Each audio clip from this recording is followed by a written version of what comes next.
This news is brought to you by Bhushan Jewellers, Solan. Congress प्रदेश महासचिव केवल सिंह पठानिया ने triple engine वाली सरकार से श्वेत पत्र जारी करने की मांग उठाई है। नालागढ़ में प्रेस वार्ता में केवल पठानिया ने कहा कि सरकार हर मोर्चे पर पूरी तरह से विफल रही है। पठानिया ने कहा कि जिला कांग्रेस की बैठक सोमवार को होनी है, जिसके लिए सभी मंडलों से संपर्क करके फीडबैक ली जा रही है। उन्होंने कहा कि बूथ कमेटियों को सक्रिय किया जा रहा है। उन्होंने कहा कि प्रदेश की जनता भाजपा का सुपड़ा साफ करने का मन बना चुकी है। आज ब्लॉक कांग्रेस कमेटी के अध्यक्ष हमारे हसन जी और पदाधिकारीगण आज नालागढ़ में, क्योंकि कल हमारी जिला स्तरीय कांग्रेस कमेटी की बैठक सोलन में है, तो जो हिमाचल प्रदेश कांग्रेस कमेटी ने निर्णय लिया कि संगठन को प्रदेश भर में मजबूत किया जाए और सोलन का प्रभार जो है वो नंदलाल जी विधायक हमारे उपाध्यक्ष और मैं प्रदेश का जनरल सेक्रेटरी इंचार्ज जिला सोलन का हूँ। आज हमने जो हमारे ब्लॉक कांग्रेस कमेटी के पदाधिकारी हैं, जो प्रदेश कांग्रेस कमेटी ने आदेश दिया कि जो VLA की लिस्ट है, ब्लॉक लेवल एजेंट, हमारी बूथ कमेटियाँ और ख़ासकर जो हमारे अब नगर परिषद और पंचायतों के चुनाव हैं, उन पर प्रदेश भर में हमने परिचर्चा चलाई है और हम चाहते हैं कि संगठन जो है, जो हमारे राष्ट्रीय नेतृत्व का ध्येय है कि हम बूथ लेवल तक हम पहुँचें। और 3 दिन पहले हमारे आदरणीय प्रभारी राजीव शुक्ला जी ने कहा कि पंचायत कांग्रेस कमेटी और गांव की कांग्रेस कमेटियों का गठन करना भी हमारे लिए जो है बुरी प्राथमिकता है।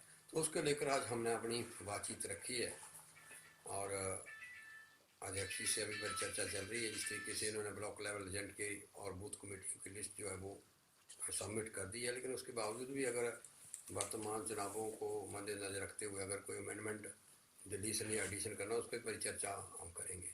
और हमारा ये ध्येय है कि आने वाले टाइम में हर बूथ पे जो है वो कांग्रेस कमेटी की बूथ कमेटी दिखेगी और आने वाले समय में बूथ कमेटी के अध्यक्ष और बूथ कमेटी को हम जिस तरीके से दिशा निर्देश होंगे, ट्रेनिंग कार्यक्रम, उन सभी लोगों को हम ट्रेन करेंगे कि 2022 का जो हमारा लक्ष्य है, जिसमें कि हमने भारतीय जनता पार्टी को प्रदेश से, जो कि पिछले लगभग 3 सालों से हिमाचल प्रदेश में सत्ता में है, जब से वो सत्ता में आई है तब से उन्होंने ऐसे ऐसे निर्णय लिए हैं जिससे कि आज हिमाचल प्रदेश की गति, जब कांग्रेस पार्टी की सरकार थी, बिल्कुल मैं कहता हूँ ठप नहीं हुई, बिल्कुल बंद पड़ी है। चाहे वो नालागढ़ की बात हो, चाहे वो बद्दी की बात हो, चाहे प्रदेश की बात हो। जहाँ तक जो आज मेरे इस दौरे का प्रश्न है, इस पे तो यही हमारा एजेंडा है। मैं वर्तमान सरकार को ये कहना चाहूँगा कि पिछले 14 दिनों से किसान जो है सिंधु बॉर्डर पे 5 बॉर्डरों पे जो संघर्ष कर रहा है और कांग्रेस पार्टी का कल बंद है। कांग्रेस पार्टी का पूरा समर्थन जो है उन किसानों से है और क्योंकि हिमाचल प्रदेश के भी बहुत से किसानों के जत्थे जो है कल सवेरे रवाना होंगे, कुछ आज रात को रवाना होंगे उनके समर्थन के लिए। वो किसान पिछले 14 दिनों से ये मांग कर रहे हैं कि जो मिनिमम सपोर्ट प्राइस है, जो स्टोरेज पर उन्होंने निर्णय लिया, 3 काले कानून वर्तमान मोदी सरकार ने, उनको वापस लेने की बात कर रहे हैं। लेकिन यही वो प्रधानमंत्री हैं जो लाल किले से कहते थे कि मेरे को देश का नेतृत्व मिला, मैं किसानों की डबल इनकम करूँगा। आज डबल इनकम की तो बात दूर की, मैं कहता हूं आज किसानों से 14 दिन से वो संवाद करने के लिए तैयार नहीं है। तो इससे साफ जाहिर होता है कि वर्तमान सरकार में कथनी और करनी में बिल्कुल बड़ा भारी अंतर है।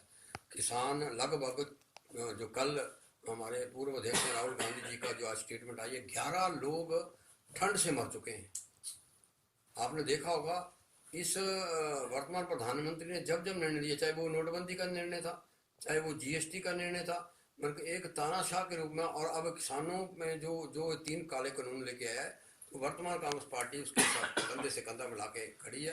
प्रदेश भर में लगभग 5 लाख सिग्नेचर जो है राष्ट्रपति को भेजे गए हैं। उसके बाद 4 पार्लियामेंट क्षेत्र पे हमारी किसान रैलियाँ हुई हैं और कल हमारी जिला स्तरीय बैठक है। उसमें आने वाले जो हमारे पंचायतों के चुनाव हैं, जिसके चुनाव हैं, उनको लेकर परिचर्चा होगी। मैं आपको बताऊँ कि कोरोना जैसी महामारी में भी वर्तमान सरकार टोटल फेल हुई है।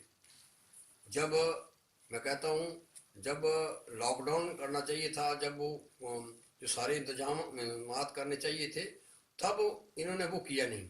अब इन्होंने एक और नोटिफिकेशन, आए दिन नोटिफिकेशन निकालते हैं कि अगर जिसने मास्क नहीं डाला होगा उसको 1000 रुपया हम चलान करेंगे। भैया वर्तमान सरकार के पास ये औद्योगिक क्षेत्र है, प्रदेश के अंदर चीफ मिनिस्टर रिलीफ फंड में करोड़ों रुपया इकट्ठा हुआ। भैया आप नोटिफिकेशन बाद में निकालो, पहले सब लोग अमीर नहीं है, पहले हिमाचल प्रदेश के लोगों को आप सैनिटाइजर और मास्क प्रोवाइड कराओ गरीब आदमी को, उसके बाद ये नोटिफिकेशन निकालो। और मैं कहता हूँ धड़ाधड़ चलान जो है प्रदेश के अंदर काटे जा रहे हैं। तो ये वर्तमान सरकार जो है कोरोना और किसानों दोनों एक ऐसे इशू हैं पर बिल्कुल फेल रही है। और हम तो वही नहीं, लॉकडाउन 1 से के बाद जो इस औद्योगिक क्षेत्र में जो लोग यहाँ से छोड़ जो इन्होंने निकाले थे या बीमारी के कारण घर गए थे, वर्तमान सरकार जो है वो व्हाइट पेपर इशू करे ना। अगर कहती है कि हम बेरोजगारों के हितैषी हैं, मैं कहता हूँ हर गांव के अंदर प्रदेश के अंदर मैं कहता हूँ इस वक्त लगभग 30 या 40% नौजवान जो घर में बैठा हुआ है। तो वर्तमान सरकार अगर चाहती है प्रदेश के नौजवानों का कल्याण हो तो वो श्वेत पत्र जारी करे कि कितने लोग यहाँ से उस वक्त गए थे जो यहाँ काम करते थे। और मैं आपको बता दूं कि ये वर्तमान सरकार की जो ये कार्य प्रणाली है, यही नहीं, आज महंगाई की बात करूं, बड़े बड़े धरने प्रदर्शन करते थे, आज गैस कहाँ है, आज आलू कहाँ है, आज प्याज कहाँ है। ये कुल मिलाकर वर्तमान सरकार जो है, और मैं कहता हूँ आज रोजगार कहाँ है। तो ये जो चाहे वो केंद्र की सरकार हो, कहते डबल इंजन की सरकार है।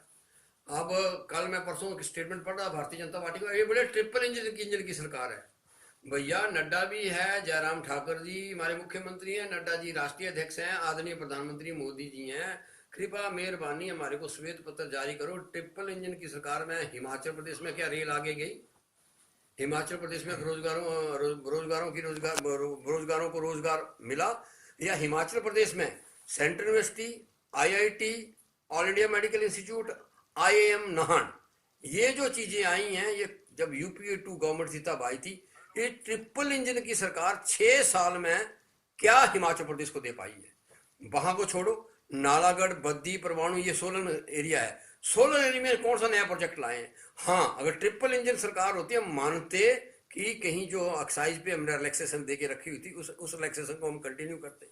या औद्योगिक, हम यहाँ बहुत बड़ा मिनिस्ट्री ऑफ लेबर डिपार्टमेंट का जो है वो अपना स्किल डेवलपमेंट सेंटर है, करोड़ों रुपया लगा, वो UPA 2 की गवर्नमेंट की सरकार में है। तो नालागढ़ हो, चाहे वो दून हो, चाहे वो कसौली हो, 5 विधानसभा क्षेत्रों में भैया ये बताओ आपकी ट्रिपल इंजन की सरकार है। उस ट्रिपल इंजन की सरकार ने क्या जिला सोलन के लिए दिया? जो पूर्व हमारे मुख्यमंत्री वीरभद्र सिंह के समय में जो काम चले थे, स्वाय उनके उद्घाटनों के, राणा जी यहाँ से विधायक हैं, जो उनकी प्रायोरिटीज थी, MLA प्रायोरिटी का उद्घाटन भी ऑनलाइन मुख्यमंत्री कर रहे हैं। जो पिछले 3 सालों से राणा जी ने प्रायोरिटी दी थी, कोई पुल बने हैं, कोई सड़कें बनी हैं, उनका उद्घाटन भी नया काम चलाया कि ऑनलाइन कर रहे। तो वर्तमान सरकार जो है वो हर मसले पे फेल हुई है।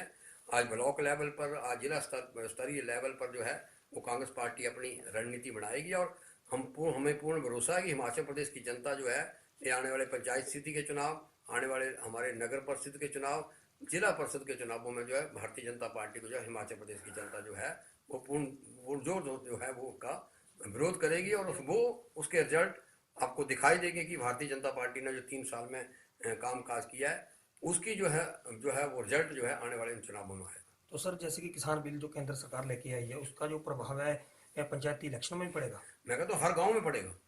अगर आप सर्वे करो, ब्लॉक यहाँ अध्यक्ष यहाँ बैठे हैं, हमने बहुत हिमाचल प्रदेश सर्वे कराया। इस बार मक्की जो पिछली बार 2100 रुपया क्विंटल बिकी थी, इस बार मक्की जो लाले जो है 1100, 1900, 1100, 1700 से स्टार्ट हुई थी, लास्ट 950 रुपये में कांगड़ा में बिकी है और सोलन में भी बिकी है, 900 तक गई है।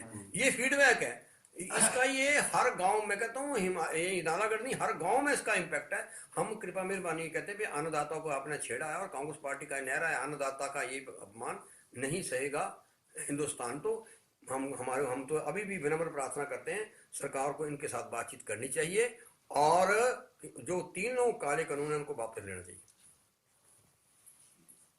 दिव्य हिमाचल टीवी के लिए नालागढ़ से अरुणी पाठक की रिपोर्ट। पारंपरिक व आधुनिक आभूषणों को लेकर प्रदेश में ब्रांड बन चुका भूषण ज्वेलर्स सोलन अपने ग्राहकों के लिए विस्तृत रेंज उपलब्ध करवा रहा है। भूषण समूह लगातार 50 वर्षों से विभिन्न क्षेत्रों में अपनी सेवाएं दे रहा है और मात्र 5 वर्षों में ही आभूषणों की दुनिया में अपनी पहचान कायम कर चुका यह शोरूम अपने बेहतरीन डिजाइन के लिए ग्राहकों की पहली पसंद बन गया है। आभूषण चाहे सोने के हो या फिर हीरे व चांदी के, इनके डिजाइन का कोई सानी नहीं है। वैरायटी, विश्वसनीयता और ग्राहकों की उम्मीदों पर खरा उतरने का संकल्प लिए यह ब्रांड निरंतर सफलता के नए आयाम स्थापित कर रहा है। भूषण ज्वेलर्स के एमडी विनय गुप्ता का कहना है कि न्यू वैरायटी, न्यूनतम मेकिंग चार्जेस, ढेरों उपहार व शोरूम में अपनेपन का एहसास हमें अन्य ब्रांड से जुदा करता है। इसी वजह से आज हम ग्राहकों के दिलों पर राज कर रहे हैं। तो अगर आप भी आभूषण खरीदना चाहते हैं तो चले आइए आज ही भूषण ज्वेलर्स सोलन।